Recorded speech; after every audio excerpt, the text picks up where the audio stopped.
இன்றைக்கி நம்ம ரோட் கடையில் செய்கிற காளான் எப்படி செய்கிறதுன்னு பார்க்கலாம். கோஸும் காளானும் நல்லா பொடி பொடியாக நறுக்கி வச்சுக்கலாம்.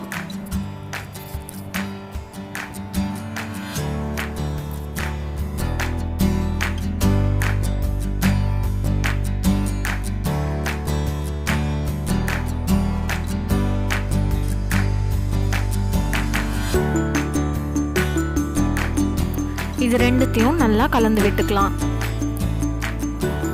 இப்போ இதில் கொஞ்சம் சோள மாவு சேர்த்துக்கலாம். நான் 1/2 கப்பு சேர்க்கிறேன். சோள மாவு சேர்த்த பிறகு அதே மாதிரி 1/2 கப்பு மைதா சேர்த்துக்கலாம்.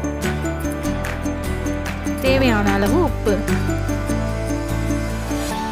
மஞ்சத்தூள், காரத்துக்கு ஏற்ற மாதிரி மிளகாப்பொடி சேர்த்துக்கோங்க. நான் 2 ஸ்பூன் எடுத்துக்கிறேன்.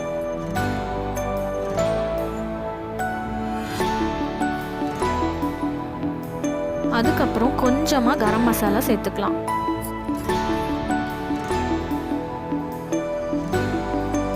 இதெல்லாம் நல்லா கலந்து விடுற மாதிரி பிசைஞ்சுக்கோங்க.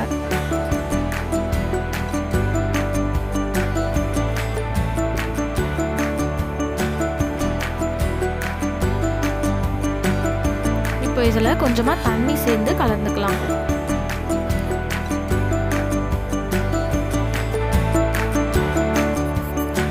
நல்லா பிசைஞ்ச பிறகு இதை வடை மாதிரி தட்டி பொரிச்சு எடுத்துக்கலாம் எல்லா உருண்டையும்.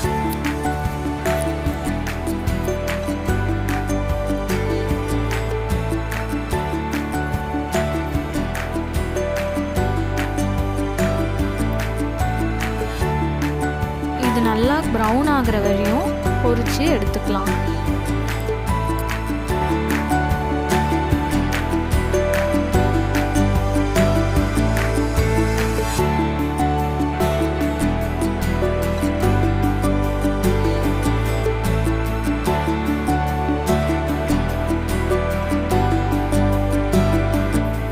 இப்போ இது நல்லா பொரிஞ்சிட்டதுனால நம்ம இதை எடுத்துக்கலாம்.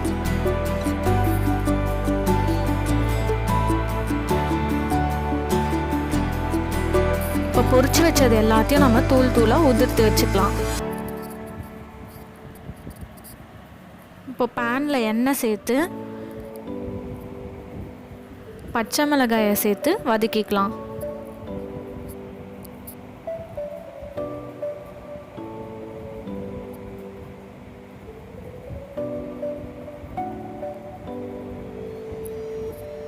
பச்சை மிளகாய் வதங்கினதுக்கப்புறம் பொடியாக நறுக்கிய வெங்காயம் சேர்த்துக்கலாம்.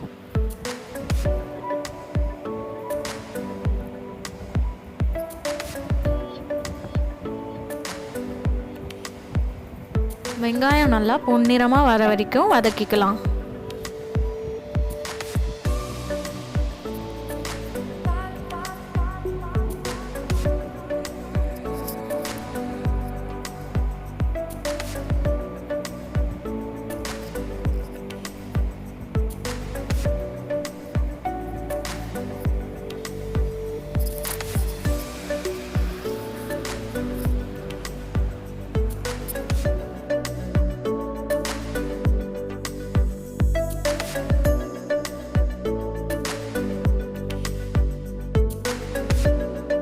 இதில் கொஞ்சம் இஞ்சி பூண்டு பேஸ்ட் சேர்த்து வதக்கலாம்.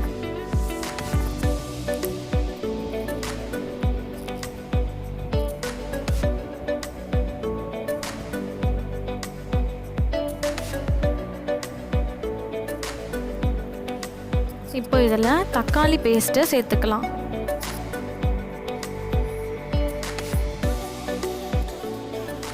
தக்காளி பேஸ்ட்டையும் சேர்த்து நல்லா வதக்கி விட்டுக்கலாம். இந்த டிஷ்ஷில் வந்து தக்காளி சாஸ் அப்புறம் சோயா சாஸ் கூட ஆட் பண்ணலாம். ஆனால் நாங்கள் இதில் சேர்க்கலை. இப்போ மஞ்சத்தூள் கொஞ்சம் சேர்த்துக்கலாம்.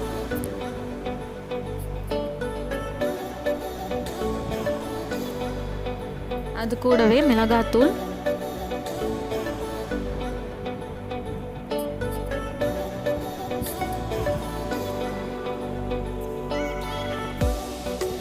கொஞ்சமாக சாட் மசாலா சேர்த்துக்கலாம். இது எல்லாத்தையும் சேர்த்து இப்போ நல்லா வதக்கலாம். தேவையான அளவு உப்பையும் சேர்த்துக்கலாம்.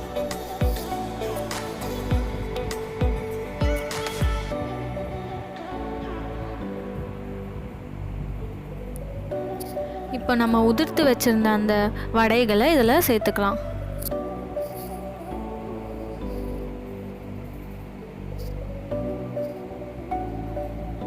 நாங்கள் கொஞ்சம் ஒன்றும் பாதியமாக தான் உதிர்த்து வச்சுருக்கோம். உங்களுக்கு வேணும்னா நல்லா ஒரு வாட்டி மிக்சியில் ஒரு சுற்றி எடுத்துக்கலாம். இப்போது ஒரு கிண்ணத்தில் கொஞ்சமாக கார்ன்ஃப்ளவர் எடுத்து தண்ணி சேர்த்து நல்லா ஒரு பேஸ்ட் மாதிரி ஆக்கிக்கலாம். அந்த பேஸ்ட்டை இந்த மசாலாவில் சேர்க்க போகிறோம். இது எதுக்கு சேர்க்குறோன்னா இது ஒரு திக்கான கிரேவி கன்சிஸ்டன்சி வர்றதுக்கு ஹெல்ப் பண்ணும்.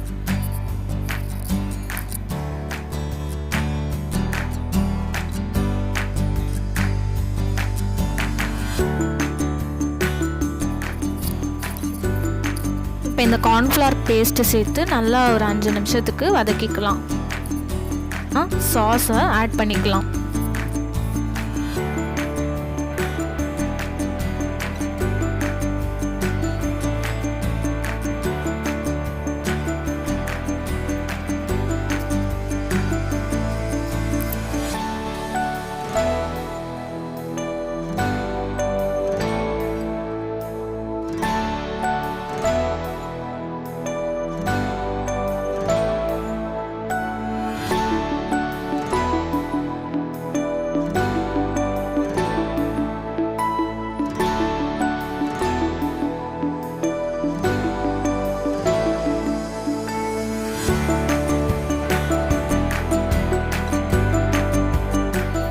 இப்போ இது நல்லா வதங்கி ரெடி ஆயிடுச்சு. இப்போ இதை நம்ம ஒரு பாத்திரத்தில் ட்ரான்ஸ்ஃபர் பண்ணிக்கலாம்.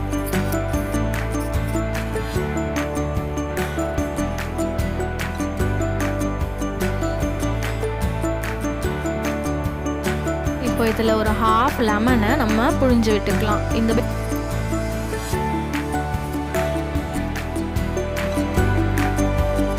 இப்போ இதுக்கு மேலேயே நம்ம கொஞ்சம் பொடியாக நறுக்கிய வெங்காயத்தை சேர்த்துக்கலாம். அவ்வளோதான், சுவையான காளான் ரெடி. இந்த ரெசிபி உங்களுக்கு யூஸ்ஃபுல்லாக இருக்கும்னு நினைக்கிறேன். மறக்காமல் சப்ஸ்கிரைப் பண்ணுங்கள், லைக் பண்ணுங்கள் மற்றும் இந்த ரெசிபியை ஷேர் பண்ணுங்கள்.